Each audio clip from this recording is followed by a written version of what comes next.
Greetings and salutations. I am McCombs, and in a little different today, we're going to talk about role-playing games, and more specifically, how to, as a player, play the role-playing games. I'm trying to be very positive with this set of to-dos. I'm going to give you 7 things to do as a player when you're in a tabletop role-playing game or on the computer doing role-playing, so that way you can be the best player you can be and also bring a lot to the table so your game goes well and y'all really have a great time. Tip number 1 for players: be prepared. And this is out of game preparedness, which means be on time. Try, if the game starts at 1 o'clock, be there 15 minutes early. Try to be there no later than the actual start time, so that way you're not holding up the game. Have everything that you need with you. So have your books, character sheets, dice, figures, whatever it is you're going to be bringing, you need to have that with you at all times. Bring snacks if you're going to get snacks. Have them beforehand so that when you're at the game you don't have to leave, come back, that kind of thing. You don't want to interrupt the flow of the game by making sure you have everything ready to go. And then lastly, because it may come up, have ideas of what you're going to have for dinner or lunch or whatever it is, late night snacks, so that way you're not trying to decide 10 different things. Have it on your mind already what you want, maybe have it ordered. Be ready for that so that way your game goes smoothly. In between game things, have those ready to go as well. If you have character updates you need to do those. If you have leveling you need to accomplish, get yourself leveled before the game actually starts. If you have downtime actions, things that happen between games, so you have a month in between games in play time, so that way you have things you want to accomplish or things you have to do, have that already done, have it read. If your game master DM sent you the information in an email, read that before the game. Don't try to do it at the game and then to interrupt everything to say, hey, no, I want to do that.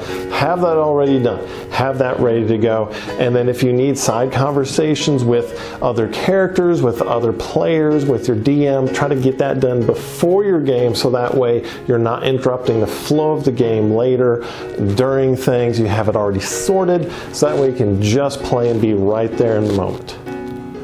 So be prepared. Number 3, I know it's a lot of preparedness, but that's important. So that way you're playing the game, you're very in the moment, you're doing what the game requires, you're not trying to do 10 other things that don't have anything to do with the game that you're dealing with right there. So if you have things that you need to have for your character, say you're a magic user, have spell cards, so that way you know exactly what they do. You're not trying to look them up, try to figure out what they actually do.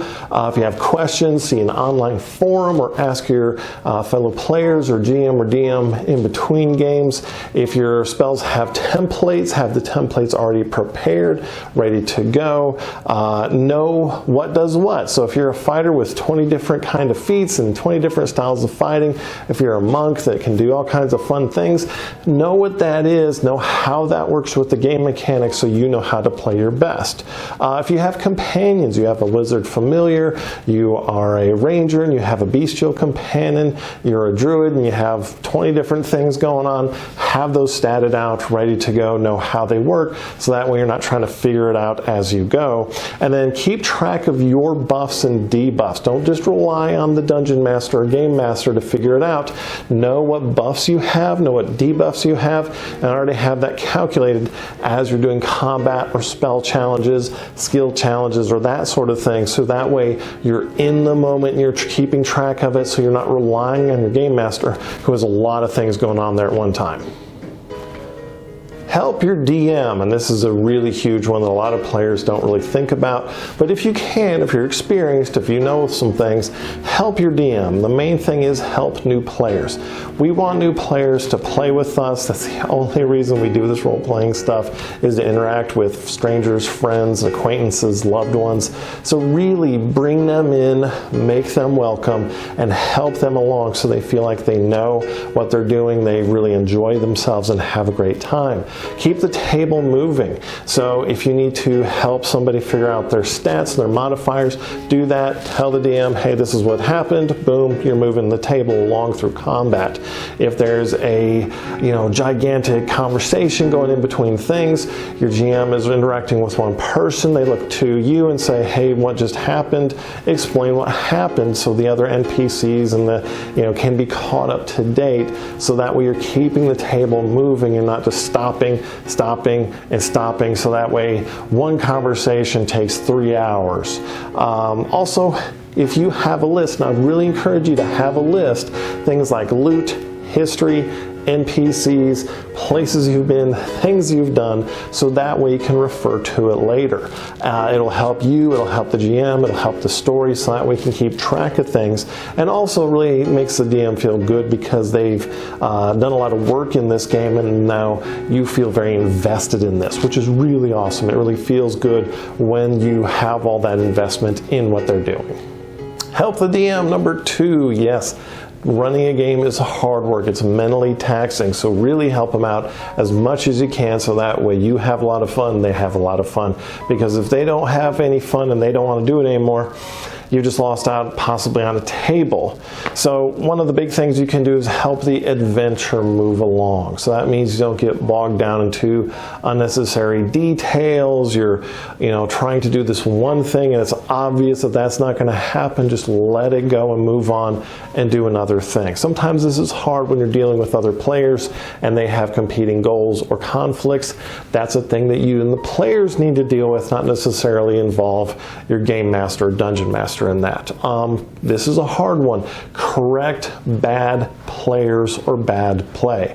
People are cheating, if a player is being disruptive, if things are not working well, talk to the player. You take it upon yourself, talk to the player. Don't require the game master to do it, which can be hard. It can be conflicting, it's difficult, it's messy, it's no fun. But if you can do that, you can help them, bring them in line, or eventually you just say, look dude, we're not playing with you anymore. All of us players say, yes, we agree, peace out, have a great life. And that's okay. Not every table is going to work with every table. Not every player is going to work with every player. So you have to do what's right for you. Play your part, and play your part well. Really trying to get into it to make the dungeon master, the game master, really enjoy what's going on, and really they're having fun too. So play your skills, your backgrounds, role play as much as you can, and really invest yourself into that, so that way everybody at the table is having a good time and everybody is really enjoying themselves and you're enjoying yourself, so everybody has a good time, because that's what it's all about. Be cool, that's right. Be like Fonzie. And what is Fonzie like? Cool? That's right. So you want to be Fonzie and be cool and help everybody and have a good time. So one of the things you want to do is help other players. So if you see somebody not being role played with at all, role play with them. Get involved with their character, get involved with what they got going on, become friends with them. Really do that, so that way they have a good time. Again, if people drop out of the hobby because they're not having a good time, they don't feel like it's worth their time, we're going to lose players, we're going to lose game masters, and then the hobby is eventually going to be in some of the dark times that I remember being an old dude. Trust me, there have been some really dark times where you can't hardly get anybody to play. So please, embrace everybody as long as they're reasonable and try to help them have a good time. Let other people be the center of attention. Let other people have fun. One of my favorite stories in role-playing was with a friend of mine, Brandy. We were at a Dragon Con table, and one of the interesting parts of this particular Dragon Con tournament play, it's kind of a tournament. I've never been a fan of all that tournament stuff. What I'm really a fan of is the role-playing part of it. We had a mechanic in the game room, the room where there are game master type people who are not running a table, but they're essentially constables, or they're the law, they're the town guard, that kind of thing. So we have to avoid them, and if they come up to a table, we have to maybe roll a bluff or a stealth or just something to get away from them, to make an excuse to not have them arrest us, because we're playing essentially a group of thieves. Every table is essentially the same group of rogues, thieves, bards, that kind of thing. And at one point we were trying to infiltrate a place where there were town guards and constables, and Brandy had rolled a great disguise self. She'd done an amazing roll. We had done some good role playing, some good sleuthing, how their uniforms work, so that way we can make a really believable uniform. She got a great roll on it, so she's out there looking like a constable. Well, at one point we get to a evil cultist group, and the evil cultist group is, they're doing their evil culty group thing, and we're trying to disrupt them, and there are all these, cultists, and they got a couple priests, and they got all this stuff, and we at the rogue group go, we cannot do this. We cannot, there's just no way we're going to beat them. We're going to get murdered, and we're going to be the sacrifices, so let's not do this. How can we do that? Well, she goes, aha, and she jumps on her chair and says, "Constable!" And she looks down at me and is like, "Is this okay?" And I'm like, "Do it, go for it, yell louder." And so she's, "Constable!" And so a constable comes over to our table. Our game master has no idea what's going on. He's role playing with somebody else. Okay, what do the cultists look like? What are they doing? What's going on over here? What's going on over there? And the constable comes up to the table and goes, "What's all this then?" And the GM looks up and goes, "What? What are you doing here?" And then he sees Brandy standing on her chair yelling for a constable. One, that was a great memorable moment for her, a great memorable moment for me. Everybody at the table was talking about it after the game. The GM was like, "Wow, that was brilliant, y'all. I'd never even thought of that." And so the constables came in, they broke up the cultists, and we got past that one part of the module. Was really a lot of fun. So if you are part of this game, again, I helped her with figuring out some of the uniform stuff, and we had role played putting them together, all this, and we really kind of put a lot into it to make her cool, which is really one of the important and fun things, is to see your friends, new friends, really have a great time with it.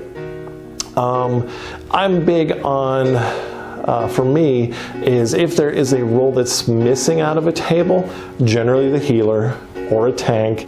Everybody wants to play the mage who wants to blow stuff up, or the fighter that wants to blow stuff up, or the ninja that's going to kill everybody dead. Everybody wants to play that, but the healer sometimes is the left out role, which is what I love to do, is fill that role and really make it mine. So one of the things I did in a recent game, where my dear friend Rich had run a game for my nephew for his 21st birthday. Yeah, that's what we did. Got drunk and played D&D all day, which was a lot of fun. Is I played a healer, and he said, do what you want to do, man. If you want to play the healer, awesome. It'll help the game, so that way, people aren't worried about having to do that, and everybody can just play what they want to play. So I played the healer. People tried to, he tried to have NPCs interact with me, and I just was like, nope, maybe you want to talk to somebody else. I wasn't part of the game. I let him concentrate on the new people, so they would have fun, they would enjoy themselves, they would be able to have a good time, because I've played a long time, so I don't need to be the center of attention, and I want to help other people play and have a really good time. So part of mine having fun with them is to play the role that nobody wants, which again, sometimes you'll play a complete different game, not literally but figuratively, than somebody else. I've played controllers before, mage controllers, which is you're doing crowd control or walls, or the blizzard over there, so these people can't run into combat. And I'm essentially playing, if you've never heard of their little miniature games, Warhammer 40K, where I'm playing little miniature games over here, and then the rest of the party are playing, they're actually fighting the bad guy, whereas I'm, making them all here and this there, and I'm playing almost a whole different game than what they're playing, because I'm not DPSing, damaging the big boss. Instead, what I'm doing is I'm controlling the battlefield to make sure that everything goes okay. And really help other players if they're not getting paid attention to, if they're not getting role played with, if nobody seems interested in their character. You do that. You go help them. You go talk to them. Make them the center of attention. Give them something they can do with their background. Help them accomplish something they want to accomplish. Again, If you're not old enough, if you've not played this hobby before, there have been some really bad lean times where getting a table's been dang near impossible. I am thankful and lucky for the friends that I have, that I've been able to play for decades without any real problem, but there have been a lot of times when you couldn't even find a table of 4 people because so few people are in the hobby. So, love yourself, love your players, love your game, love your game master, so that way y'all can have a great time together. Last but not least, of course, is have fun. And that's the whole point of this game. You know, we wouldn't do it if it was absolutely miserable and terrible. So one, definitely don't be that person who makes the table terrible, but let's be positive about this. Have fun, enjoy yourself, put yourself in the role that you're gonna play, put yourself in the combat that you're gonna have. If you rolled up a terrible character or you have to play a class you don't want to play, don't be angry about it. Get into it. If you've never played a fighter and now you've got to play the tanky fighter, own it. You know, get in there in the middle of combat, scream and yell taunts at all the, goblins or kobolds or whatever they are, and be that tank. Be that one that really has, taunts the big bad guy, to be the tank, taunt the dragon, punch him in the nose, do those kind of things so you're playing the best, whatever your role is that you don't want to play, that you can, and then hopefully if you're playing out in public, you're on a stream or whatever, other people will see that and go, I want to play that, which can only help and benefit, benefit the hobby. Get into role playing. Invest in your role playing. One of the things that I did with, again, I got a lot of stories with the same group of people. Brandy and I had been mind controlled by this amazing singer guy, had the voice of the heavens, and we totally failed our rolls. Not just failed them, but flubbed our saves on our rolls. So we were mind entranced by this guy. So in between games, one of the things we did was we actually made concert t-shirts and headbands and little flyers for him. So, hey, have you heard of blah, blah, blah? And we're like, oh, and so we put on our shirts, all our headbands, and hand out flyers and say, you got to see him, he's the best ever. And everybody at our tables going, really, that's what they're doing? But it really had a lot of weight and fun into the game. And even if things do not go well, let me tell you something. The time you made a perfect plan and you made the plan work perfectly, you killed the dragon, got the treasure, and everything went perfect, you're not going to remember that in 10 or 20 years. What you will remember is when somebody rolled a 1, and then they rolled another one, and then they rolled a third one, and then Nate died. And you're going, dude, that is the worst luck I've ever seen.